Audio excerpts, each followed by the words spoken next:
What is up, everybody, and welcome to Assemble Live, talking all things wrestling today in the news and the roundup for all of you here, youtube.com/assemble show.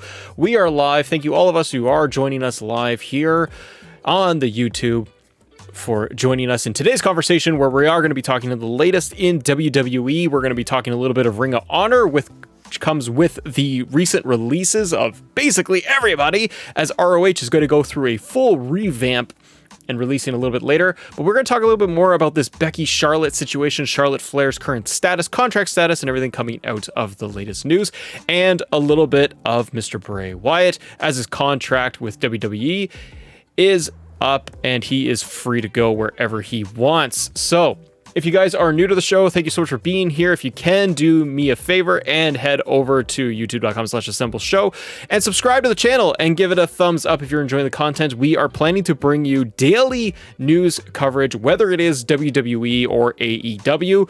We want to be able to talk to you guys about all the happenings happening in the world of wrestling every single day, because it's fun, because I want to. Also, we just dropped a brand new episode over on the channel talking WWE 2K22 and the microtransactions that have just come out.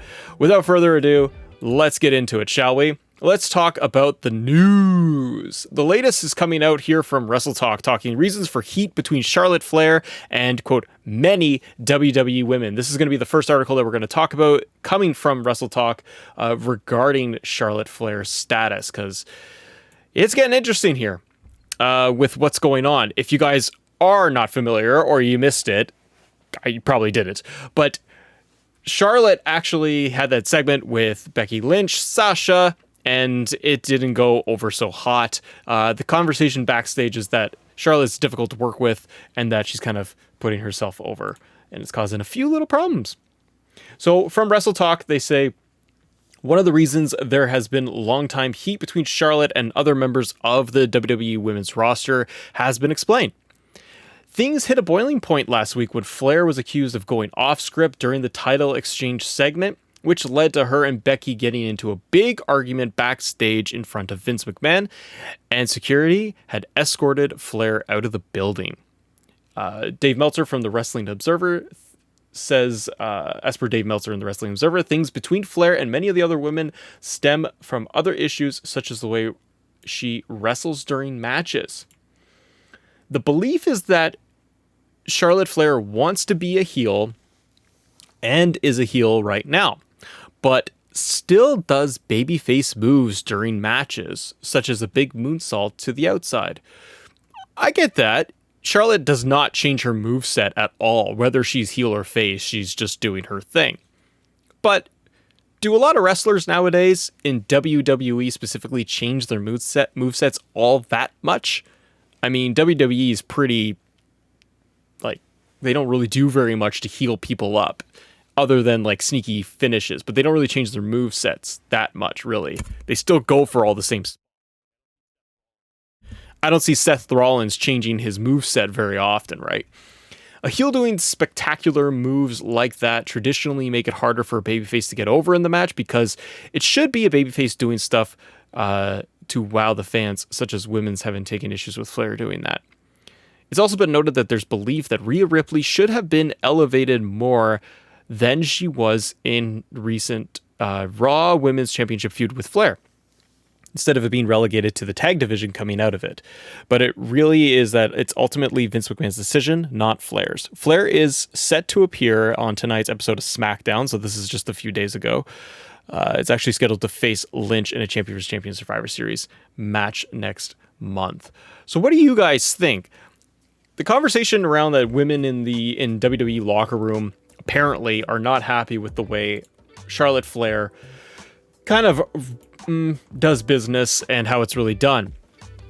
I think people like Rhea Ripley are very underutilized. I think the majority of the division, whatever show Charlotte is on, like Raw has been and now SmackDown, I feel like the rest of the women on those shows really are underutilized, and they're slotted into the tag division and there's nothing else. The point on Charlotte doing moonsaults and babyface spots and getting herself over and not letting others shine, I totally see it, but ultimately it's Vince's decision. on how Star is to work in the ring, right? If Vince had a big problem with how Charlotte is doing moonsaults or other big high spot, baby face spots traditionally, he would probably tell her, you got to heal it up more and you got to do something different. They don't do that. And Flair's character is Flair. Like, it's all about showboating. It's about getting the big moment in the ring. But I can see where other women are probably coming from, where if they feel like they're being pushed down, where they don't get the opportunity to get up there and shine, or if you're Rhea Ripley and you get a small time of being at the top going for the title, and then what? It's not really that great, is it? Well, let's keep going into the next piece that we've got right here. Ever since, and this one again is coming from Wrestle Talk, how long Charlotte Flair has on the WWE contract itself. Ever since last week's incident, there's been speculation about Charlotte Flair and her future with WWE. People have the belief of Flair will eventually join her fiance Andrade El Idolo in AEW, which we saw last week as another big sign that it could be coming soon, but it might not be as soon as people are hoping for. In the latest Wrestling Observer newsletter, it's being reported that Flair still has a long time on her contract, said to be more than a year. That's not that long. So the article continues that says, so if it happens anytime within the next year, it comes down to whether WWE make the decision to release her, which on one hand is possibility considering all the issues she's been having with the roster recently. But on the other hand, she's Charlotte Flair and one of the biggest stars there. There's also the question of would AEW even take her if her reputation of being difficult is going on with Backstage. Several members of the AEW roster had similar issues in WWE and have been fine in AEW, so maybe that's not an issue. It's going to be interesting to see is Charlotte Flair AEW bound? We don't know. I don't know if she is going to end up in AEW or not. I think, like a lot of people, she's going to be trying to leverage her position and try to get the most out of WWE for a contract and a contract extension. I don't really see her anywhere else other than WWE's biggest stage. She's going to get the most money and the brightest spotlight and the biggest spot if she stays with WWE. If she goes over to AEW, she's totally going to be a big giant star, but I don't know if AEW would be in a position to pay her what she potentially is getting with WWE. It seems like she wouldn't be able to make as much if she was going over to AEW. And it depends on what the goal is, right? Is it to be able to get more money? To just be able to be with Andrade and go over there and make good money and be a top star in AEW? Because she certainly should be. But I don't know what's really going on with all of this, because you have the issues of Becky and Charlotte backstage, with and on the front stage of SmackDown with that whole title exchange where, we clearly saw the title being chucked down and the exchange really didn't go well. Charlotte really seemed to kind of be, not playing very nice with Becky, and Becky then slams the microphone and then walks out of the ring. The segment really fell apart. There were the reports going out there that the Charlotte Flair is actually being removed from media appearances for the foreseeable future as well. I'm just trying to find that article too for all of us. But the other one in here too from Wrestle Talk is just saying that it seems like the unscripted WWE has actually erased the unscripted Charlotte Flair Becky Lynch moment from history itself. And I actually went back and saw this because I've been going back over the last few days to rewatch this to be like, okay, is this really what was going on? And you can't find it on WWE's YouTube channel. You can't find it on WWE.com. The segment is in there, but it's when Sasha Banks comes out. And then they play the whole thing. So they're not even going back and showing you the lead up to that exchange. They've cut everything.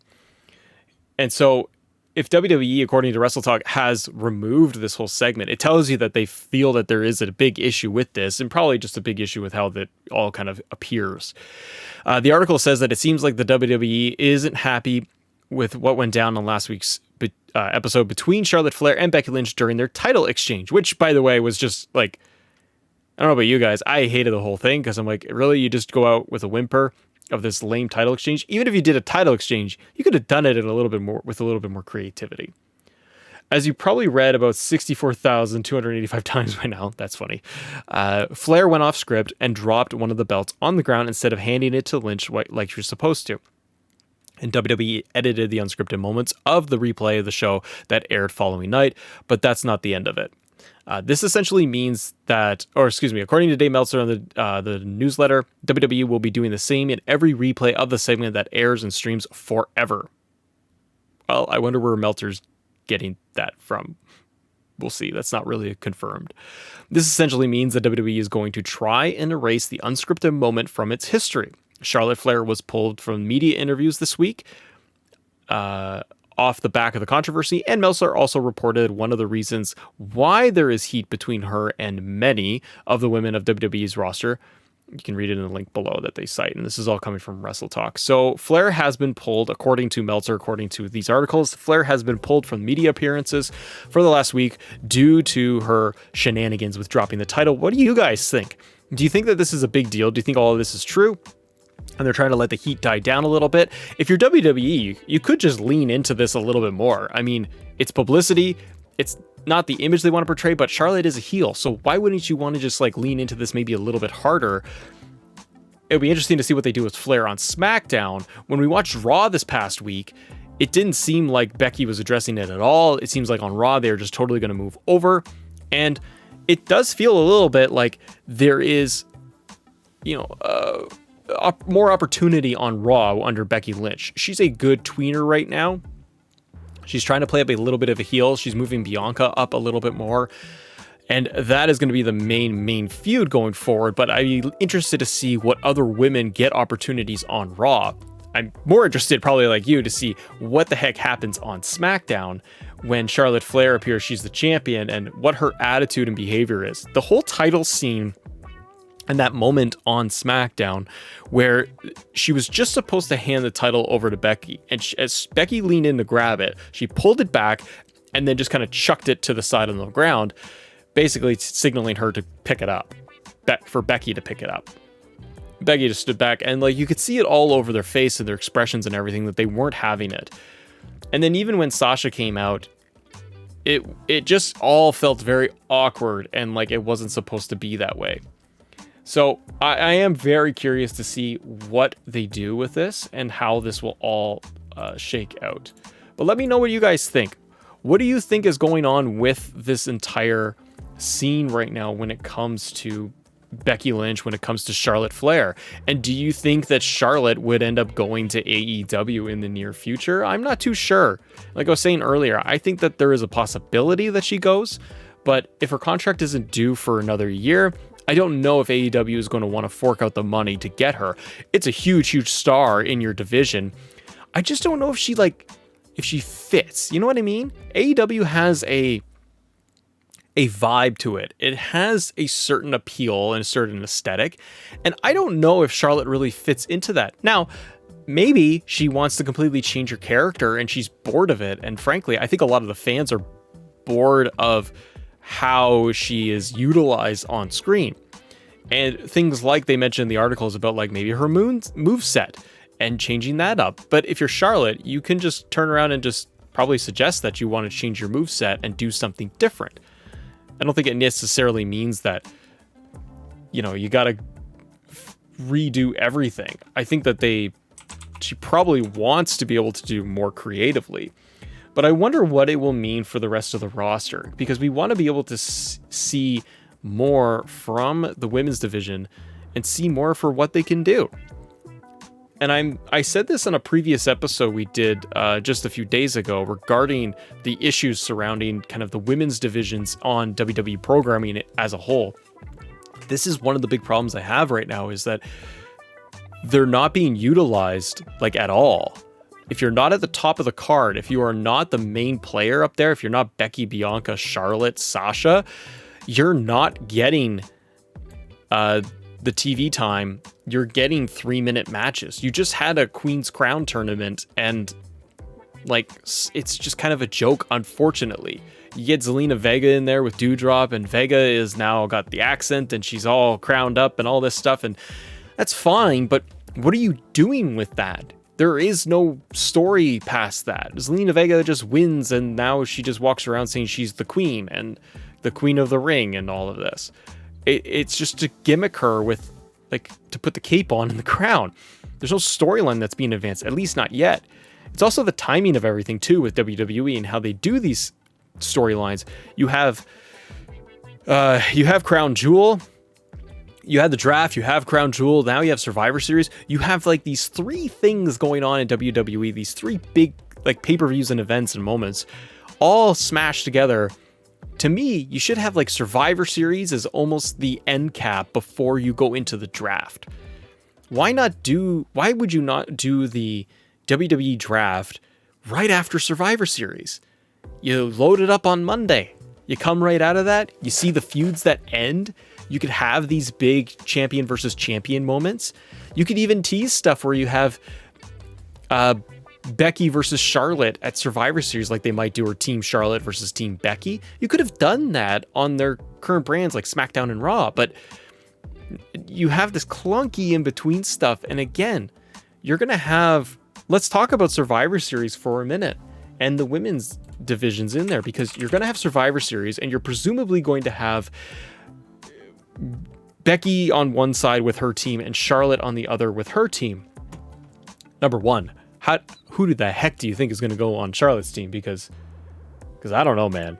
Who's going to volunteer to be on Charlotte's team when it comes to Survivor Series? I'm really curious about that.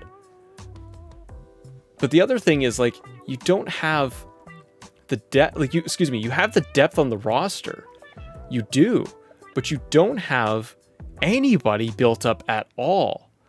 November 21st is Survivor Series. So we are just about a month, a little bit less than a month away from Survivor Series happening. And like, what are we supposed to be doing with the women's division? Now, for who WWE even has on the poster for Survivor Series, I think is a little telling. You're probably going to get Bianca, Becky. If they're doing a teams version, Hendricks, it should be champion versus champion, but I swear I saw something where they were supposed to do, maybe it was just an article I read, where it was supposed to be Team Becky versus Team Charlotte. If you do champion versus champion, I'm all for it, but I'm just kind of like, to what end? What's the point? Unless they unify the titles, which I would really love, but they're not going to do that. Unless they're trying to really punish Charlotte out of this, which will be curious to see what they end up doing, but they need to announce something soon. I just wonder what the heck they're going to do, because if let's just say you did a team versus team women's program for Survivor Series. You got Becky for Raw, Bianca, Rhea Ripley, Nikki Ash. That's 4. And you're going to throw in one more for Raw. SmackDown, you'd have presumably Charlotte, Sasha, and then what? Like, I forget who's even in, like, on each show right now, because they haven't done anything. I know on Raw you've got Carmella, Zelina, all of them. And Liv Morgan, they all moved over there. But you don't have anybody else on SmackDown, really. I mean, you could do Naomi as another person, but you have this weird, you know what I mean? You got this weird dynamic of heels and faces for each show, and I just don't think it works very well. So I guess you could use a champion versus champion on Survivor Series. But again, I'm just saying, like, what is this for? Bragging rights? Just for the 2 top champions, just to talk about who's better? And then you make one look weak at the end? Like, what's the point of that? I know they probably would do it for the men's side, but you could also do on the men's side a Bloodline versus, New Day, and that would be okay. And we've seen that, but you could probably try to make it a little bit more fun. Oh, and Undertaker was on the Survivor Series poster. It was just because it was last year's Survivor Series for the farewell. It'll be very interesting to see what they do, but nothing has been announced yet for Survivor Series. The tickets are going on pre-sale right now. It'll just be neat to see what they do, but then, like, if they give the rest of the women a Survivor Series match, you presumably get a 5-on-5 with these newly drafted stars who have no feuds, no build, no nothing, and they're just going to be lumped together in an 8-minute match on Survivor Series, and it's not going to matter anything. And then that's really what the problem is I have with this. Let's move on to ROH for a second, shall we? Ring of Honor has released everybody. Everyone is getting released by ROH. And they're getting released from their contracts. And this is for a big rebrand and I guess reset from Ring of Honor itself, which is going to be very interesting. So coming from Wrestle Talk, Ring of Honor has announced the company will take the first quarter of 2022 to reimagine the promotion, reportedly releasing all talents from their contracts. ROH themselves posted this on Twitter. If you guys want to go check it out there. But it says, throughout the pandemic, our top priority was to keep everyone healthy and safe. And despite not producing any live events over 18 months, we were able to keep everyone fully contracted. We now find ourselves at a time where we need to make changes to our business operations and are planning on a pivot from Ring of Honor with a new mission and strategy. The article continues to say the year will culminate with a final battle in December, and we will be taking the first quarter of 2022 to work internally on reimagining ROH. ROH has the most dedicated fans in the industry, and we appreciate their loyalty and patience as we reconceptualize ROH. And they are anticipating the return to live events in April for the Supercard of Honor with a new fan-focused product and provide a unique experience for wrestling fans. So what do we think that this is going to be?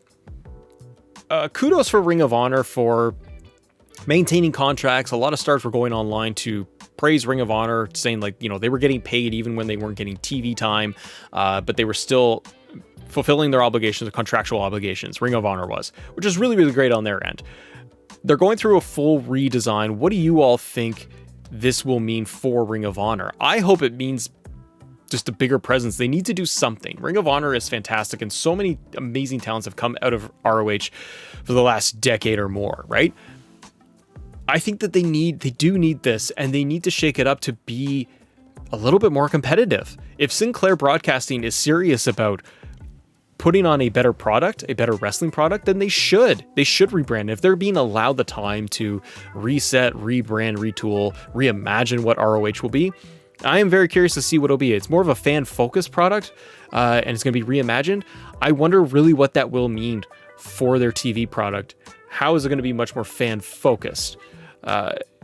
Ring of Honor really does need to pick it up, I feel. Again, if they're going to compete with, in any way compete with like AEW, I think WWE is just on its own island at this point.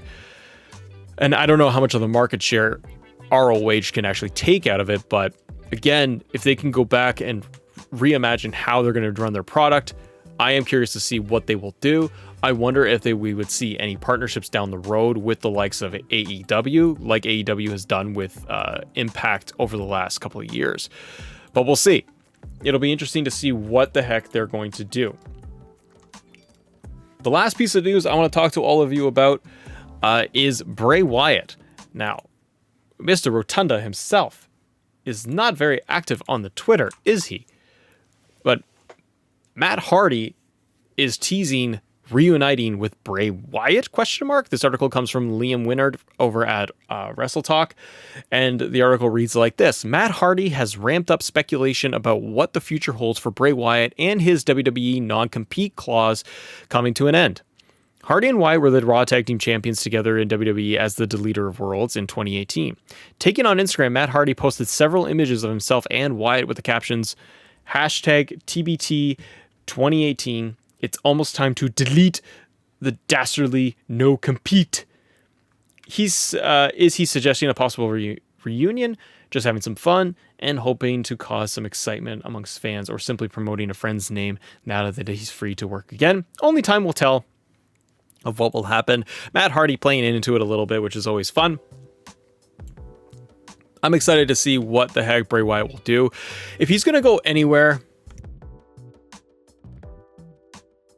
if Bray Wyatt is going to go anywhere, in my opinion, he's going to go to AEW. I don't see him going anywhere else. it doesn't make sense for him to go back to WWE. I mean, the only other thing I can see, everybody, is that Mr. Rotunda is going to go off and do something completely different where he's going to work in film and work in Hollywood.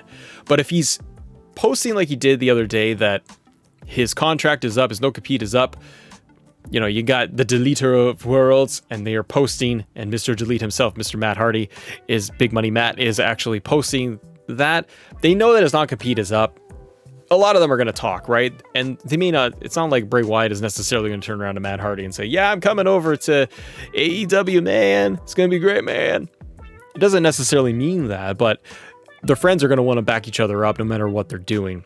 So it's going to be really, really cool to see what he does. What do you all think? Let me know in the chat. Let me know in the comments below. Do you think that Mr. Bray Wyatt himself is going to end up in AEW?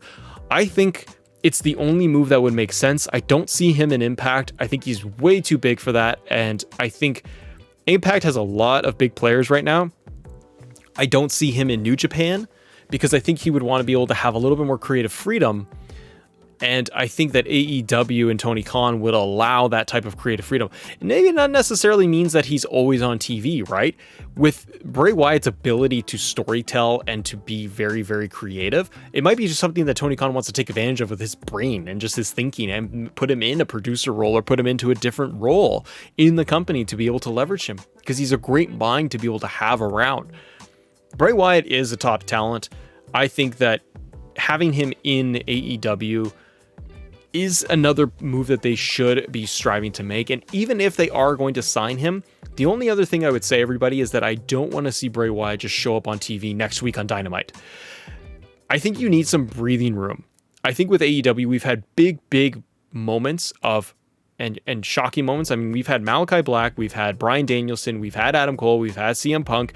That's a lot. That's a lot of talent that you have shot and super shot into the product at one time. And you don't want to necessarily give fans the impression that that's always going to be the way, that we're always going to get new talent coming over to AEW like every pay-per-view every month. You want things to sizzle and build. Like you don't want to forget that CM Punk is right there, that we've waited so many years to have, or Bryan Danielson or Adam Cole, baby, boom. You don't want to miss all of that. You want to build those stories. So it's going to be really, really important that if they do end up having Bray Wyatt on their TV, that they utilize him correctly. And I just don't want to see him brought out right away. Let it linger there. Maybe run some promos. Try and always shake it up in how you're going to actually present a new character or bring them in, not just flash the lights on and off. Also, I don't want him to be going to fight against Cody Rhodes on Cody Island. Wasn't AEW fun the other night? I just watched it last night. Holy smokes, this is Cody Rhodes. He says he won't turn, he just like legit is just like, I won't turn heel as he's wearing all black. I just fear the next guy who's going to come in and try to go up against him, because it's just going to all be about Cody. It's scary. And like, he's in on it. He knows that he's, oh gosh. Oh, you know, Bray and Cody probably will happen. It would probably be Cody's first feud. But let me know in the comments below, what do you all think about the latest news going around regarding Charlotte? Let us know about Bray Wyatt. Do you think that he is going to end up on our screens for AEW really soon? Thank you so much for watching, everybody. We will be staying on here live after the show is done recording, so all of you in the chat can hang out with us live and chit chat all things wrestling. If you guys enjoy the show, do me a favor, hit subscribe, hit the notification bell, get updates to the channel, become channel members as well, and check out more of the content we have here on the channel. Thanks so much for watching, everybody, and as always, thank you all for assembling with us. We will see you on the next episode.